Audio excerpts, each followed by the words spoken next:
Ang kwentong ito ay hango sa totoong buhay. Karanasan ito ni Isidro. Taong 1960, San Miguel, Catanduanes.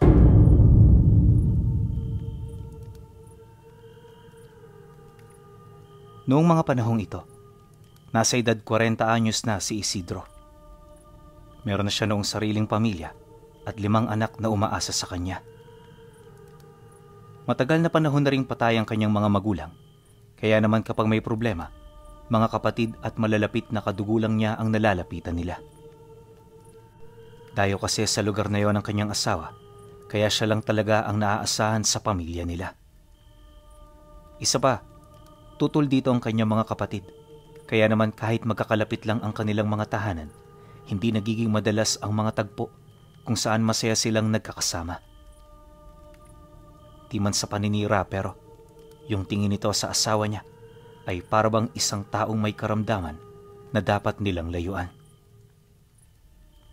Paulit-ulit na rin itong sinabi sa kanya na layuan ito, pero di siya nakikinig. Ayon kay Isidro, asawa niya yon at yon ang babaeng pinili niya. Siya lang ang nakakakilala rito at nakakaintindi sa kung anong pag-uugaling meron ito. Dagdag pa niya na, hindi naman ang mga kapatid niya makikisama sa kanyang asawa, kaya walang halaga para sa kanya ang mga opinyon nila. Mariin din niyang inilahad na hindi problema ang hindi nito pagpansin, basta ba'y wag lang silang aabot sa punto na makikita niyang binabastos na ito. Sa kadahilanang, di siya magdadalawang isip na kontrahin ang kadugo niya para lamang maprotektahan ang sarili niyang pamilya. Dahil sa ganoong paninindigan ni Isidro, labis naman itong ipinagpasalamat ng kanyang asawa. Kahit papano kasi, ramdam nito ang pagmamahal niya sa kanila. Bagay na naging daan upang maging mapayapa sila sa loob ng maraming taon. Ni hindi na nga nila inaasahan noong may mga mangyayaring masama, gawa ng alam nila na mababait ang mga taong kakilala nila. Ang kaso lang, ilang buwan pagpasok ng taong ito, may nakaalitang kapatid itong si Isidro.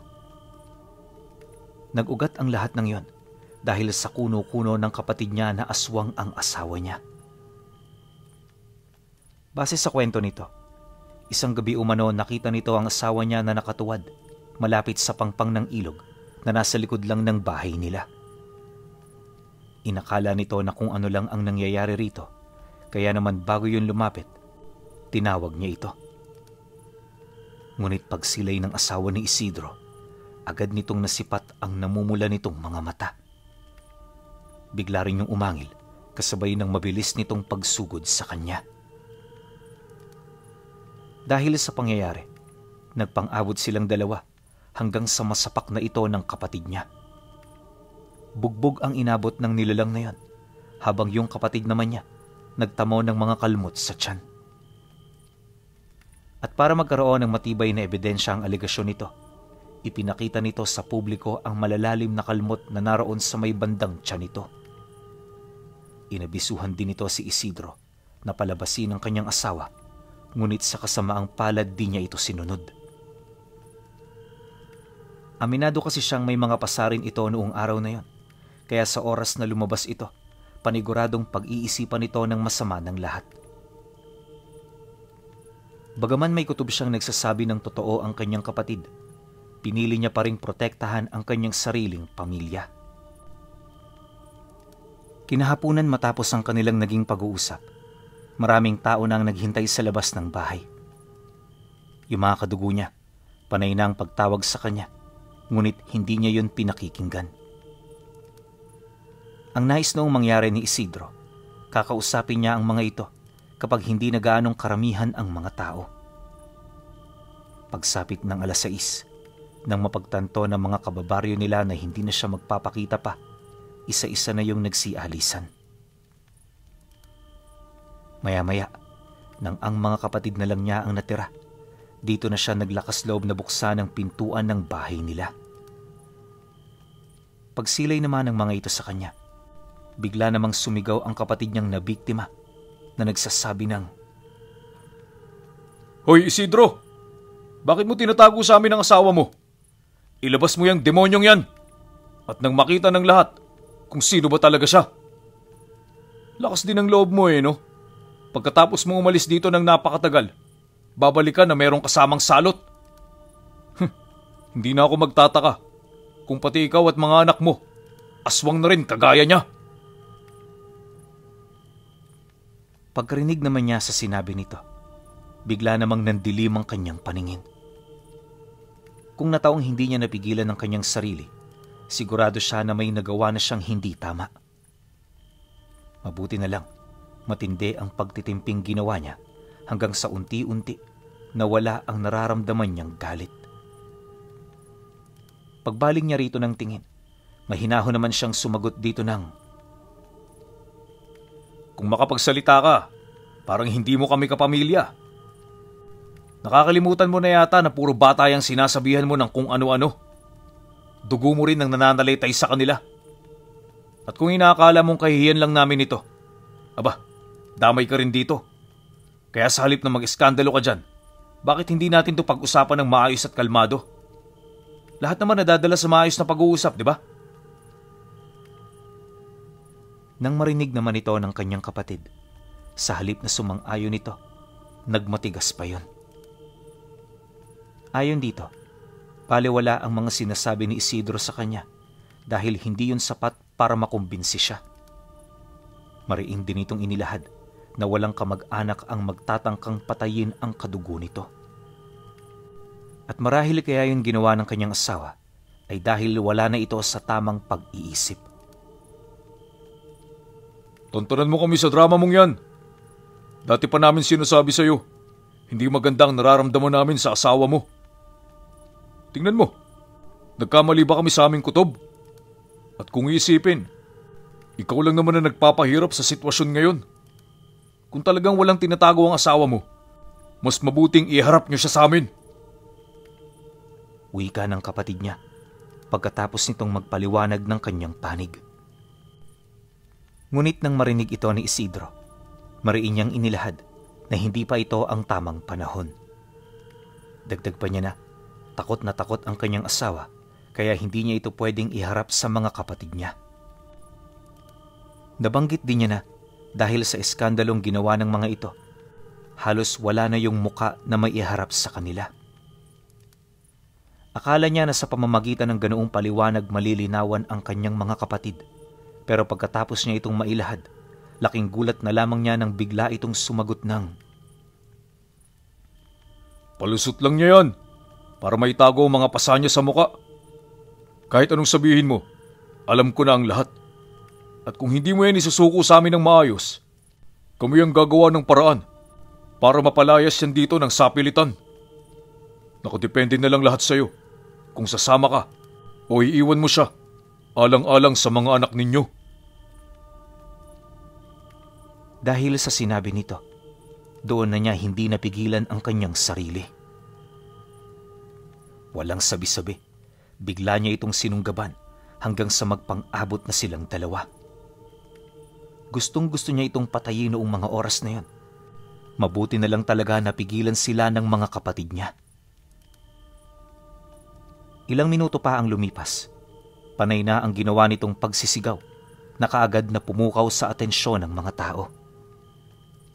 Di nagtagal, nang mapansin naman ng kanyang mga kapatid na hindi na nagiging maganda ang sitwasyon, nagpasya na ang mga ito na umalis. Alam kasi nila na mas lalo lang lalala ang ganoong problema, kaya mas mainam na hayaan na muna nila ito pansamantala. Pagalis nito sa kanilang tahanan, agad naman siyang pumasok sa loob. Nang maisara na niya ang pinto, nadatnan niya ang kanyang mag-iina na nakaupo sa isang madilim na sulok at takot na takot. Sa sobrang tindi ng kanilang pinagdaanan, ni hindi niya na ito makausap ng maayos. Nangangatog na rin ang tuhod ng asawa niya habang paulit-ulit na humihingi ng tawad sa kanya. "Wala kang kasalanan. Huwag kang mag-alala. Hindi kita pababayaan. Mag-iipon lang tayo ng pera rito. Pagkatapos tatawid na tayo sa Karamoan. Sa ngayon, Pagtiyagaan mo na lang muna, alang-alang sa ating mga anak. Dahil sa kanyang sinabi, nagkaroon naman ng pag-asa ang kanyang asawa. Hindi man malinaw kung ano ang gagawin nila, pinili nitong magtiwala sa kanya.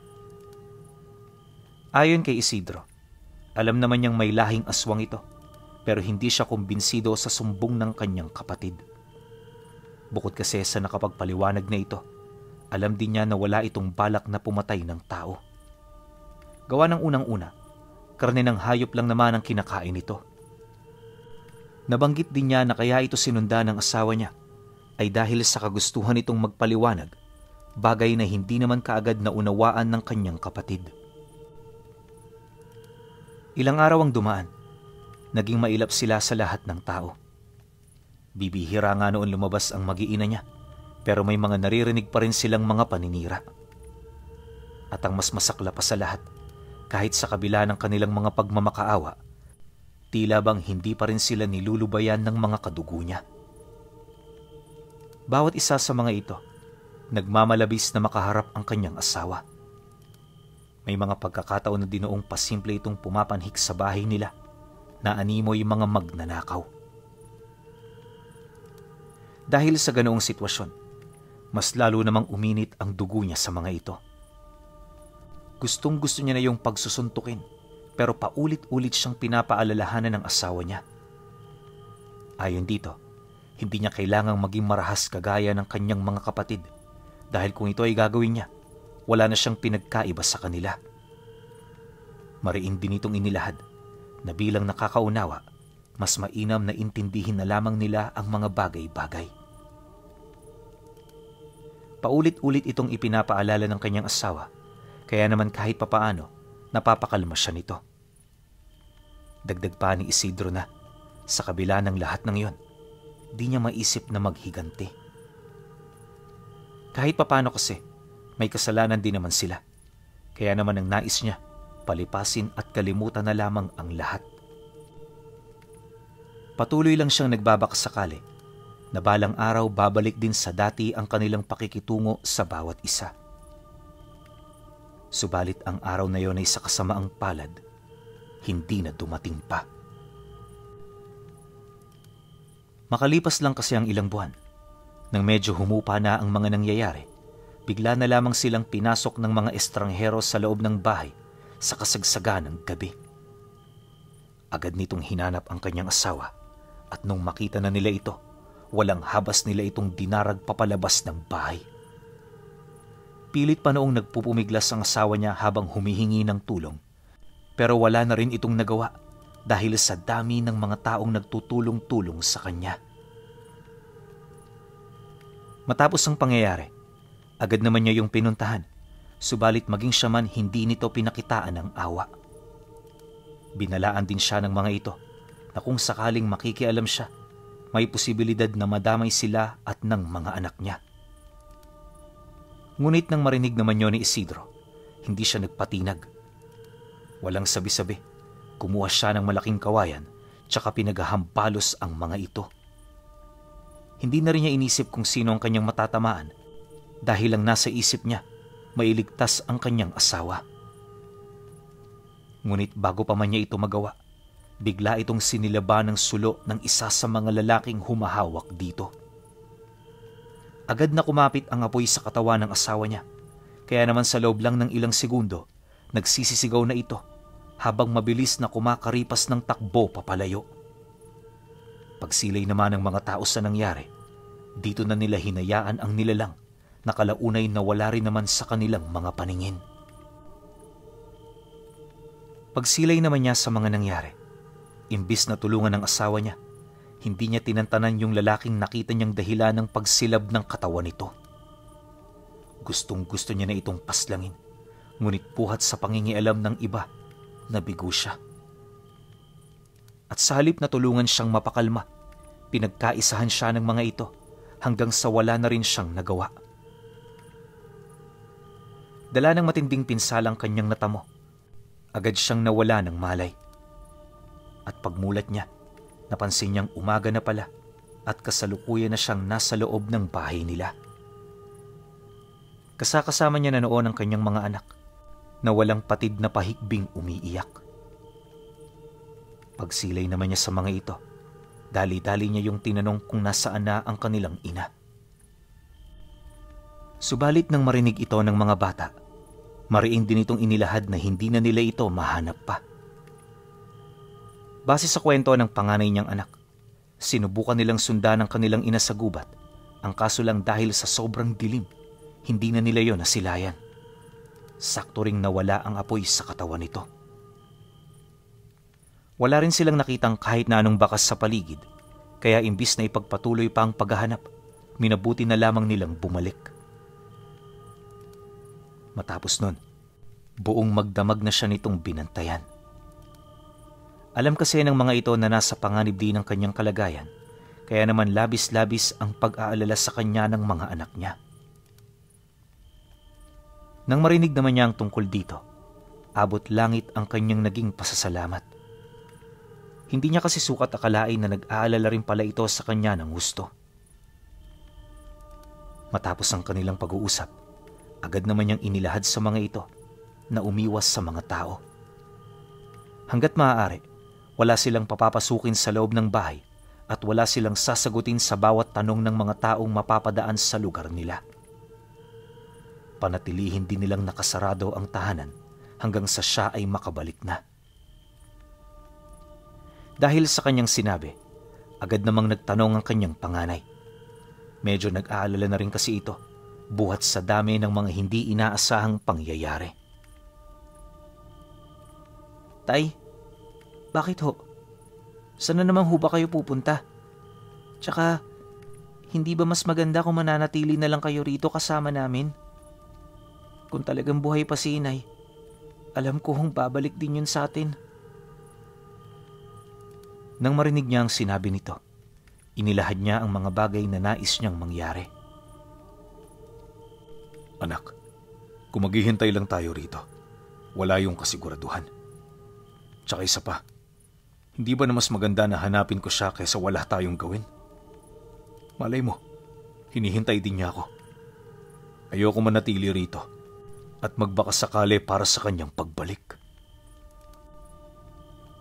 Pagkasambit niya ng mga kataga, hindi na rin tumutol ang kanyang anak. Alam kasi nito kung gaano kamahal ng kanyang ama ang kanilang ina, kaya naman pinili na lamang nitong sumuporta. At pagkatapos ng kanilang pag-uusap, nagsimula nang maghanap si Isidro. Hindi biro ang kanyang pinagdaanan, lalo pat yung mga masusukal na gubat sa lugar nila ay hindi niya gaanong napapasok. Mahina rin siya pagdating sa malayong lakaran dahil sa iniinda niyang sakit sa tuhod. Gayunpaman sa kabila ng lahat ng iyon, naglakas loob siyang ipagpatuloy ang kanyang nasimulan. Labis kasi siyang nag-aalala dahil sa mga naranasan nila noong gabi. Ayon pa sa kanya na, kung nataong malala ang sitwasyon ng asawa niya, mataas ang tsansa na hindi niya na ito maabutan ng buhay. Isa yon sa kanyang mga iniisip, kaya siya naghanap sa abot ng kanyang makakaya. At sa loob ng ilang oras na paglilibot, nanatili siyang bigo. Habang tumatagal, dito niya unti-unting napagtatanto na napakahirap palang hanapin sa gubat ang kanyang asawa. Hindi rin siya sigurado pero kinukutaba na siya na baka nakalayo na ito sa lugar nila. Nawawalan man ng pag-asa, hindi siya nagpasindak. Alam niya na kahit malaki ang tsansa na hindi sila magkita, meron pa rin pag-asang masilayan niya ito ng buhay. Pagpatak naman ng dapit hapon, nagpatuloy ang kanyang paghahanap, bitbit ang kakarampot na tsansa. Nanghihina man at gulong-gulo na ang isipan, hindi siya nagpadaig sa kanyang mga nararamdaman. At dahil dito, kung kaya't pagtalikod ng araw sa kalupaan, nagkita silang dalawa. Natagpuan niya ang asawa niya sa isang matandang puno ng balete, hubot-hubad at walang patid sa pag-iyak. Lapnos na rin ang buong katawan nito, tapos punong-puno ng dugo ang bunganga nito. May nanlilisik din yung mga mata na animoy isa itong mabangis na hayop. Erlinda, Maghunos dili ka. Ako ito si Isidro, ang asawa mo. Wika niya rito habang dahan-dahang lumalapit. Pagbaling nito ng tingin sa kanya, tsaka pa lamang ito tumigil sa pag-iyak. At nang magkatitigan silang dalawa, muling bumuhos ang luha nito kasabay ng dali-dali nitong pagyakap sa kanya. Nang maramdaman niya ang init ng kanyang asawa, hinayaan niya itong umiyak ng umiyak. Alam niya kasi na yon ang paraan nito para maibsan ang sakit ng dibdib na patuloy nitong nararamdaman. Hindi nagtagal, nang humupa na ang emosyon nito, dito na sila nagkausap ng mahinahon. At kagaya ng inaasahan, sinubukan niya itong kumbinsihin na wag nang maghiganti. Ayon sa kanya, magdudulot lang ito ng karagdagang galit para sa kanila at para sa mga kababaryo niya. Mariin din niyang inilahad na sa halip na balikan ng mga taong umargabyado sa kanila, mas mainam na iwasan na lamang nila ito. Subalit nang marinig ito ng kanyang asawa, hindi yun pumayag. Mariin itong inilahad na bilang isang nilalang na mas mataas ang antas kumpara sa mga tao, hindi siya papayag na babuyin siya ng mga ito. At lahat ng nanakit sa kanya at nagbuhat ng kamay, iiwan niya na walang buhay. Dagdag pa nito na hanggat maaga pa siguraduhin na nilang lilisanin na nila ang lugar.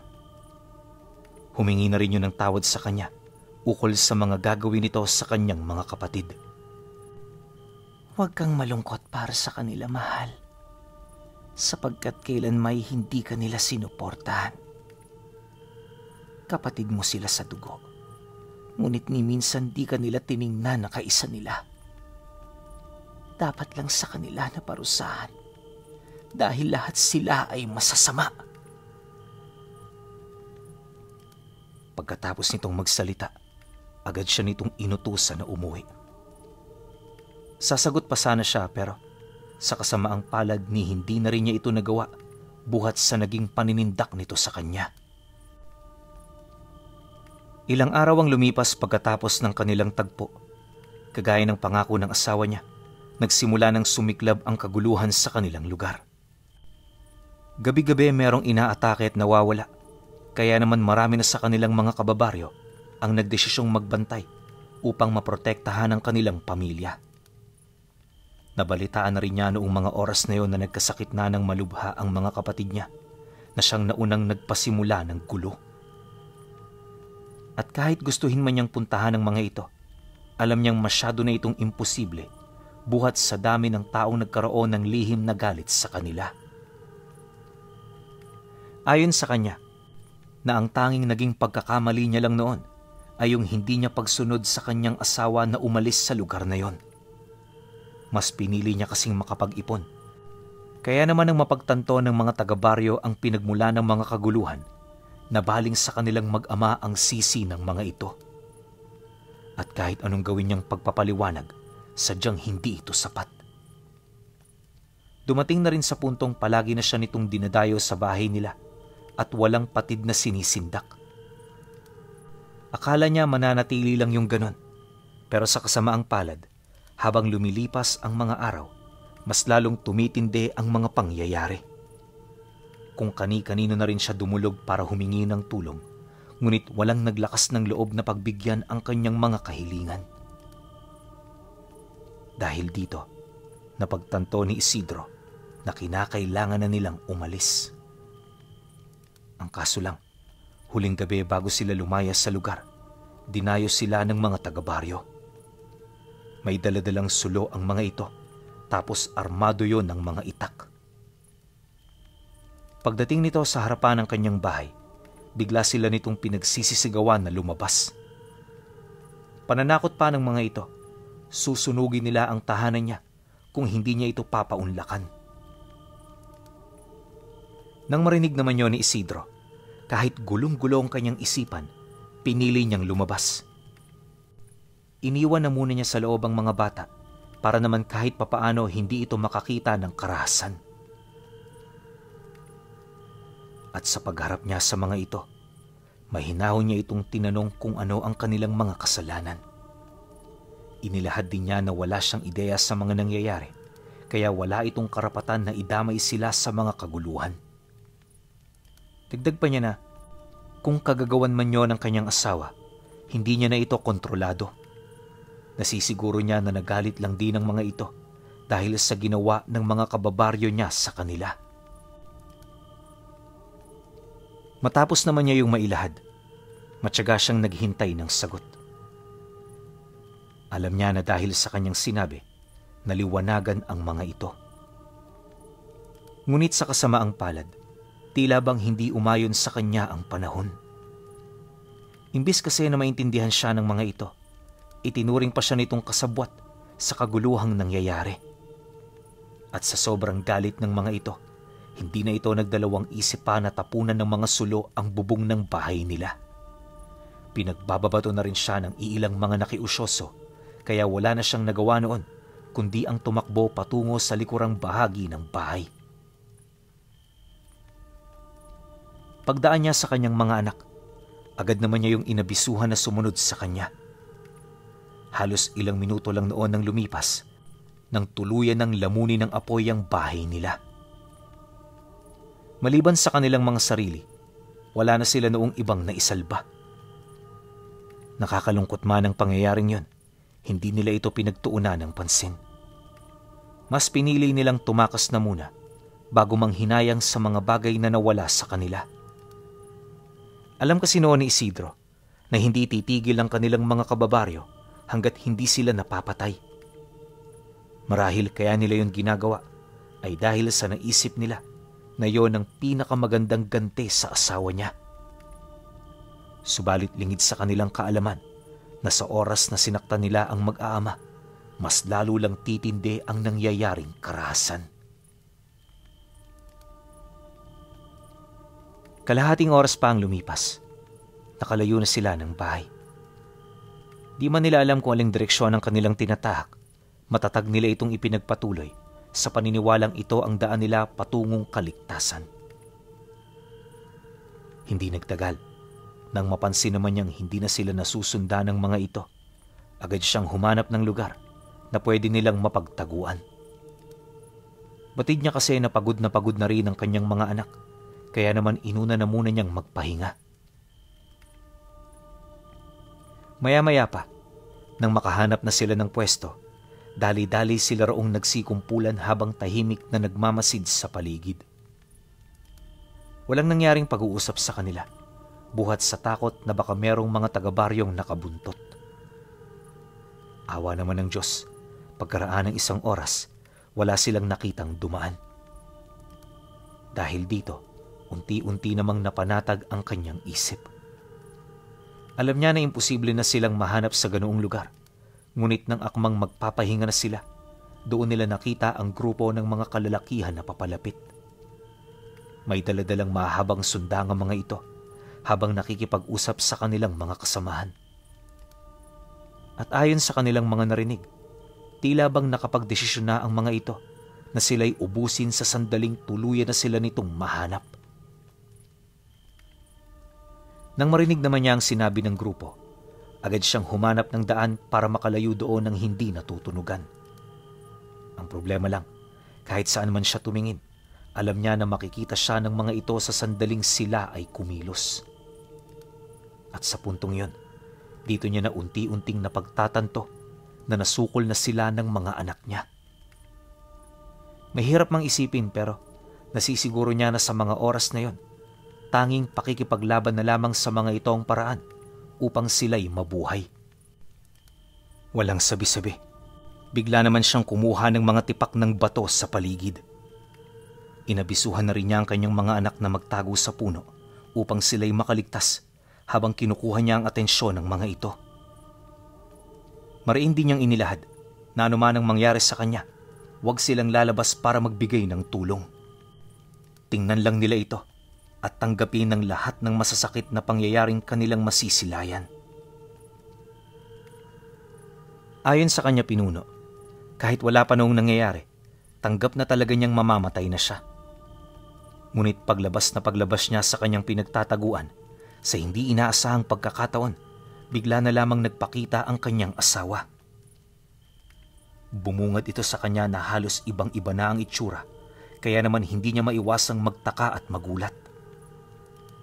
Nakakabahala man ang kanyang mga nakita, pinili niyang maniwala sa pagnanasa nitong iligtas sila. Maya-maya pa, pagbaling nito ng tingin, nag-aangil yung nagwika ng, "Dito ka lang. Siguraduhin mong walang makakalapit sa mga anak natin." Pagkasambit nito, agaran nitong sumugod. At sa isang kisap mata, naganap ang laban ng unang beses niyang masaksihan. Ilang minuto pa lamang ang lumipas, marami na siyang nakikitang mga taong naghihinagpis, buhat sa pagtamo nito ng malulubhang pinsala. Yung iba nga sa mga ito, agarang bumubulagta sa lupa nang wala ng buhay. Dahil sa kabagsikang ipinamalas ng kanyang asawa, kung kaya't napilitan na ring umatras ang mga kababaryo niyang natira. Pagtahimik ng paligid, agad sila nitong pinasunod patungo sa tagong pangpang ng isla. Mula roon, tumulong ang asawa niya sa kanila para makapaglikha ng bangka. Ito ang ginamit nila upang makatawid sa karatig lugar. Akala niya, tuluyan na silang magiging masaya, pero pagkatapos mabuo ng bangka, hindi sumama ang asawa niya. Masyadong malakas ang sumpa ng dagat, kaya naman napilitan nitong manatili sa isla. Masakit man sa loob na iwan nito, wala siyang nagawa. Kahit alanganin, lakas loob nilang tinahak ang laot hanggang sa makatawid na sila sa karatig bayan. At magmula nung nakaalis sila rito, kailanman hindi niya na nakita pa ang kanyang asawa. Ilang taon ang lumipas, may nakarating sa kanyang kwento patungkol sa pinatay ng Dibino na isang uri ng aswang na kumakain lamang ng hayop. Alam na niya sa sarili niya kung sino yon. Pero alam niyang meron itong sapat na rason na pumatay ng tao sa pinanggalingan niyang baryo. At ang rason na yon ay walang iba kundi ang pagsunog ng buhay at pagganti ni Erlinda.